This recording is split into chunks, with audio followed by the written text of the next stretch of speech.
Israel had a problem, which is it had expelled a very significant number of Palestinians, and it was very worried about them coming back. And so Israel erased the homes, it destroyed them. 530 of these villages, they're destroyed. Now there's a further problem. It's possible that refugees might come back and try and rebuild their houses. So there were other tools necessary, obstacles needed to be placed in their way, stopping refugees from trying to access their houses. Now another part of this was planting these forests. Because once there's a forest, when there's a tree growing through where your house is, it's much harder to rebuild it, of course. Much of the money that was raised by the Jewish National Fund, tax-deductible money that was raised, charitable money, was used to plant these forests. That's where the money went. Now, when they plant these forests of trees like this, the primary function was to conceal the war crime. That's why you choose these trees, because they're pine trees, they're fast-growing and they're evergreen.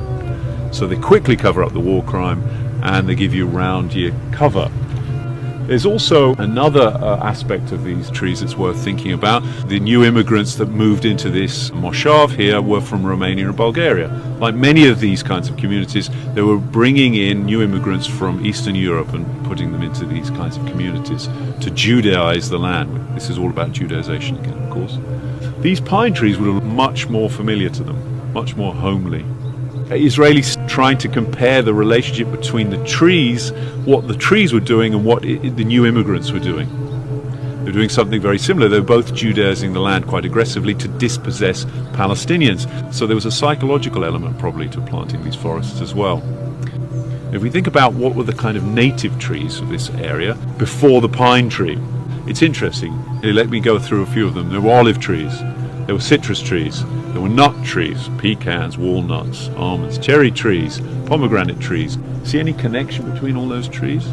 They're all produce bearing, they all have something that you can eat. And this was actually a vital part of the Palestinian diet. These were poor peasant communities in the main, living off agriculture. So if Israel strips out these trees, takes them away and plants these useless pine trees, it's also depriving them of an essential part of their diet.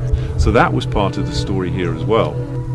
So in all these different ways, it was making life very difficult for any refugee that tried to get back, found there was no house. If they entered it, they were likely to be shot, and there was nothing to live off. Not only was there no house, but there was nothing for them to sustain themselves. So really, this became very difficult for the refugees. So the refugees, it was a big disincentive for coming back.